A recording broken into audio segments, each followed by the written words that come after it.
দেখো আরেকবার যদি হাতে শোন আরো 5 বার ছো মা ও মা শোনে না কথা 5 বার ছো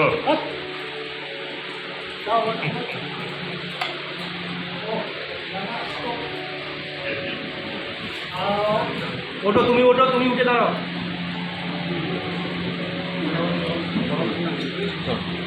দিচ্ছে দাদা দিচ্ছে দানা নেতাটা নিয়ে এসো না, নেতাটা দিয়ে মুছে দাও। কেন প্রসাদ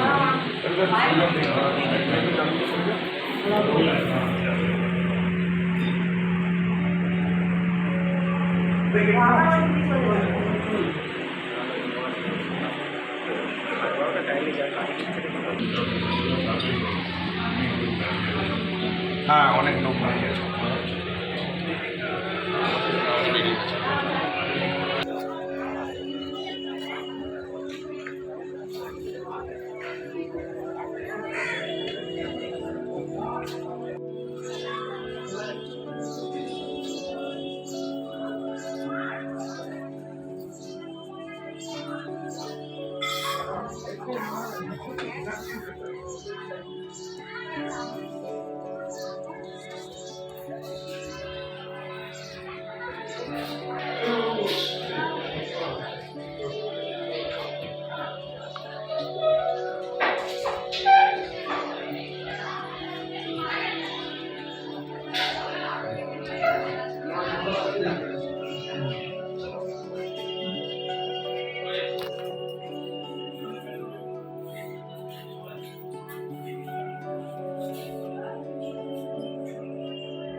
আমি ফোন করার সময় হবে না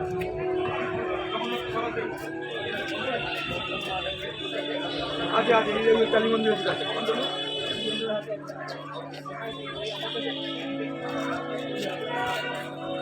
দিকে যা যারা লাইন করছে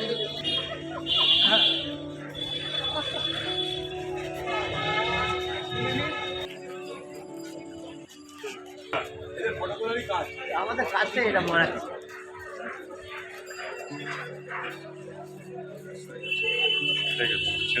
ঠিক আছে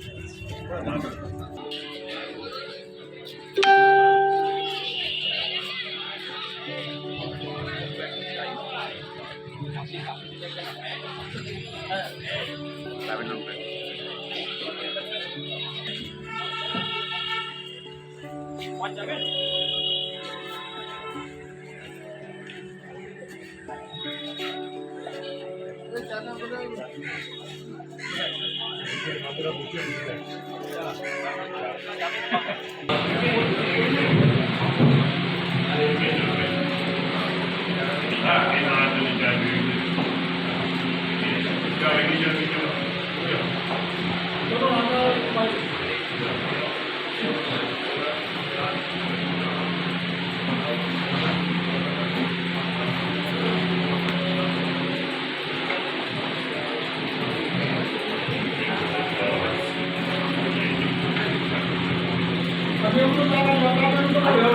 আপনি বলতে যাবেন আজকে ওটো পড়া দাঁড়িয়ে নেবে নেবে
এখানে যখনই আসি মনটা ভরে যায়। এই মন্দিরে একটু মহত্বটা বলবেন। এই মন্দিরের মাহাত্ম্য কি? এত দূর থেকে ছুটে আসলেন কেন? মাহাত্ম্য বলতে শিব জাগ্রত আছেন, শ্রীরামকৃষ্ণ এসে রেগুলার শিব পূজা দিয়ে যেতেন। যেখানে রামকৃষ্ণ পূজা পেতেন আমরা সেখানে আসি, মনটা ভরে যায়, এলেই মন ভরে যায়। মা কালী আছেন সঙ্গে, এই আর কি। মা কালী তো বিবেকানন্দ দেব স্থাপন করেছিলেন এখানে, এই মন্দিরটা স্বামীজি স্থাপন করেছিলেন। এটা আমি জানি না, আমার তো আপনার নামটা কি বলবেন? ভক্তদের কি বলবেন? ভক্তদের কি বলবেন? স্বামী জ্যোতিরূপানন্দ। আমরা বেলুড় মঠে সেই তখন থেকে প্রতি সোমবারে এসে পূজা দিয়ে যাওয়া হয়। কারণ শিব জাগ্রত আছেন, জ্যান্ত শিব। শুধু জানতো না, একবার এখানে হয়েছিল তখন মহাপুরুষ শিবানন্দ মহারাজ ছিলেন প্রেসিডেন্ট। খুব খরা হয়েছিল, এদিকে জল টল একদম নেই বেশ কিছু কাল ধরে। মহাপুরুষ মহারাজ বললেন যে তোমরা যাও গঙ্গা থেকে 108 বালতি জল শিবের মাথায় ঢালো, বৃষ্টি হবে। ওই তখন দূর গঙ্গার থেকে শুকনো তো অনেকখানি আসে, 3-4 জন লাইন ধরে ওই সন্ন্যাসীরা সেখানে জল ঢেলেছেন। 70-80 বালতি দেওয়ার পরেই বৃষ্টি আরম্ভ শুরু হয়ে গেল। যদি ইতিহাস বলতে হয় অনেক বড়, আপনাদের কাছে সংক্ষিপ্ত সময় বলি। এখানে একটা বাবার একটা বেদ বন ছিল।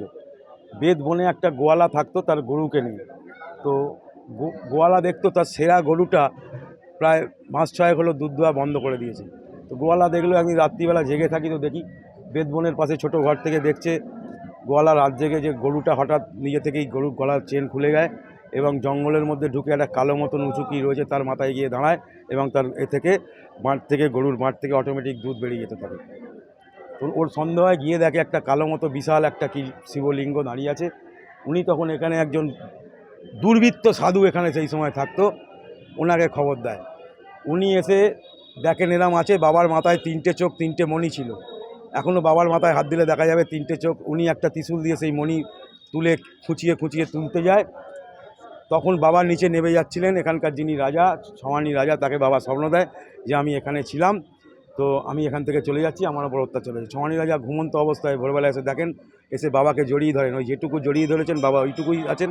বাবা নিচে কোথায় আছেন, ওপরে কোথায় আছেন কেউ জানে না, কিন্তু ওইখানেই বাবা স্থির হয়ে যায়।